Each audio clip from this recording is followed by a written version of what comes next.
Lavrinha, 23 de agosto de 87. Esse coração, símbolo do qual nós encontramos referência já na Escritura. No Antigo Testamento, o coração do varão, o coração representa o ânimo do homem, a disposição da vontade do homem. Depois, com a evolução do tempo, um dos conceitos que está contido na ideia do coração, um dos aspectos que o coração simboliza, um dos aspectos do homem que o coração simboliza simbolizando a vontade do homem, o ânimo do homem, simboliza também, porque faz parte do ânimo do homem, o afeto do homem, a bondade do homem, a carícia do homem. Mas isso é um aspecto, não é o coração diz muito mais do que isto. Com o sentimentalismo do século passado, quase que se esqueceram os outros sentidos do coração. E só ficou a ideia da bondade e da sentimentalidade. Agora, acontece que Nossa Senhora, sendo mãe de Nosso Senhor Jesus Cristo, em certo sentido é mãe de todos os homens. Ela, o Padre Eterno, não quis que Nosso Senhor Jesus Cristo morresse por nós sem o consentimento dela.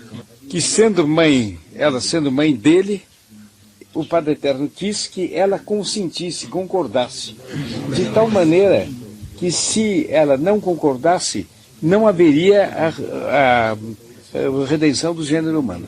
Nosso Senhor Jesus Cristo não teria morrido na cruz e não se regeneraria o gênero humano. E foi para nos resgatar que ela quis que o filho dela, infinitamente querido, adorado, no sentido próprio da palavra, porque ele é homem-deus, o filho dela, adorado, morresse na cruz daquele modo terrível como morreu. Que isso fosse assim para este efeito.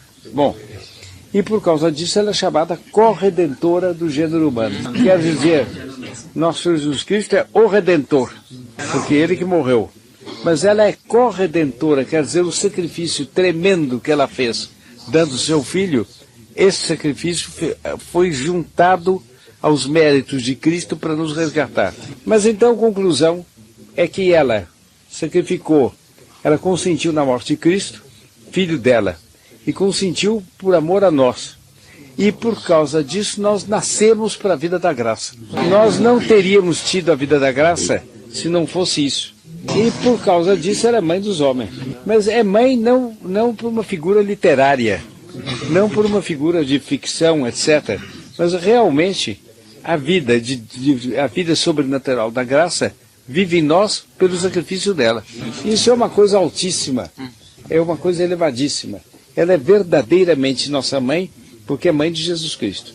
Bem, isto posto, ao coração da mãe fica particularmente bem a bondade, a meiguice, a generosidade, a indulgência, etc., porque as mães são particularmente levadas a isto pelo próprio modo de ser das boas mães. Então, esse sentido do coração sapienteiro, do coração imaculado de Maria, representando todo este afeto materno, mas num grau inimaginável, isto realmente fica bem e é verdade. Ela representa um grau de doçura e de afeto nós para conosco como ninguém teve. Então São Luís Grignon de Montfort usou essa expressão, esta metáfora, mais do que uma metáfora, uma comparação didática. Ele dizia o seguinte, que se imaginassem todas as mães do mundo que tivessem um só filho, que fosse filho delas, e somando o amor de todas, formasse um amor do tamanho de uma pirâmide, vamos dizer, este amor não era nada em comparação do amor que Nossa Senhora tem a cada um de nós. Agora, note o seguinte, hein? Mesmo pecadores, Nossa Senhora ama com amor especial os justos, aqueles que estão em estado de graça. Mas ela tem um amor terníssimo também para os pecadores. E os senhores podem sentir isto muito bem, rezando e meditando a oração de São Bernardo, memorare Puríssima Virgem. Então, o sapiencial coração de Maria é o coração de Nossa Senhora, enquanto simbolizando todo o ânimo dela, inclusive o ânimo com o qual ela quis sacrificar o filho. Mas também, e de modo muito sensível para nós, o ânimo com que ela quis que o filho fosse sacrificado por nós. Mas nós também, a cada um de nós, porque eu creio que é doutrina comum dos teólogos, não tenho certeza, mas creio que é a doutrina comum dos teólogos, que Nossa Senhora conheceu a cada um de nós, conheceu todos os homens que haveriam de vir. Em todo caso, no céu, ela nos conhece a todos nós individualmente e acompanha os passos sobre a terra de cada um de nós. Ela quer seguir, ela segue, ela ama a cada um de nós e acompanha os passos sobre a terra de cada um de nós. E vai rezando por nós para obter essa graça, aquela graça, aquela graça. Então eles veem então que é uma coisa, o coração sapiencial, o coração de Maria, o coração de Maria é um símbolo magnífico para nos levar a altas meditações cheias de razões para não pecar, como ofender uma tão boa mãe, mas cheias de razão para confiar nela caso tenhamos tido o infortúnio de pecar. Porque ela socorre, ela apoia, ela ajuda, etc, etc. Rezem o memorário, os senhores compreenderão. Bem, coração, agora eu vou analisar coração imaculado. Por quê? Mácula, eu tenho a impressão que a expressão a palavra é latina e vem tão diretamente para todas as línguas latinas que eu acho que em espanhol deve existir mácula é mancha. Né? E imaculado é o coração sem mancha. Por que coração sem mancha? Porque Nossa Senhora foi preservada do pecado original desde o primeiro instante que ela existiu. Quer dizer, todos nós temos o pecado original herdado de Adão e Eva. Os maiores santos, etc., tiveram. Então, São Santo Antônio, São Pedro, o que for, tiveram. Alguns pretendem que São Bernardo, São José foi concebido sem pecado original. Mas ou eu me engano, ou não é doutrina aceita, é doutrina recusada pela Igreja. Admite-se que ele, logo depois de nascer, tenha sido lavado da mancha original. Mas ele nasceu com pecado original. Nossa Senhora não. Nossa Senhora era como Adão e Eva no paraíso antes do pecado. E em todos os momentos da vida dela, ela recebeu graças assombrosas e correspondeu assombrosamente bem. De maneira que o píncaro de virtudes a que ela chegou é incalculável. Ela não tem mancha nesse sentido, que ela nasceu sem pecado original.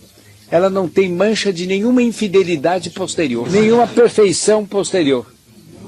Ela é imaculada ao pé da letra.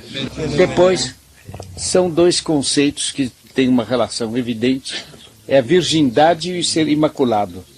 Ora, ela foi verdadeiramente mãe de nosso Senhor Jesus Cristo, mas ela foi virgem antes do parto, durante o parto e depois do parto. Ela foi virgem. Os senhores compreendem um título a mais para glorificá-la como... Por isso, de um modo muito bonito, o que nós poderíamos chamar a heráldica, a simbologia da Igreja, representa Nossa Senhora com o coração vermelho, como do Sagrado Coração de Jesus, mas circundado de uma guirlanda de rosas brancas, e com uma espada transfixando o coração. São as dores. Bom, agora, do coração brota uma chama. É o amor dela a Deus ardente. Essa é a representação admirativa e cheia de veneração com que Nossa Senhora nos faz ver o coração imaculado de Maria. Sapiencial. Ladainha do Lauretana, que nós rezamos sempre, fala sede sapientiae, ora pro nobis. Os senhores terão recitado isso uma porção de vezes. O que é a sede sapientiae? Ela é a sede da sabedoria. Quer dizer, toda a sabedoria que há em todas as criaturas existe Nossa Senhora somada e muito mais alta. Mais alta do que os anjos, mais alta do que os maiores santos. A maior sabedoria criada que há é ela. Ela não está bem dita, é dela. Bem, ela é a sabedoria, a sede da sabedoria. Quer dizer, a sabedoria está nela como no seu palácio. Bem, a sabedoria é uma virtude que diz respeito à inteligência, mas diz respeito também à vontade. Então, o coração sapiencial é o coração que quer, que deseja, que ama tudo de acordo com a fé, a reta razão, o bom senso. Então, cor sapienciale et immaculatum Maria, ora pro nobis.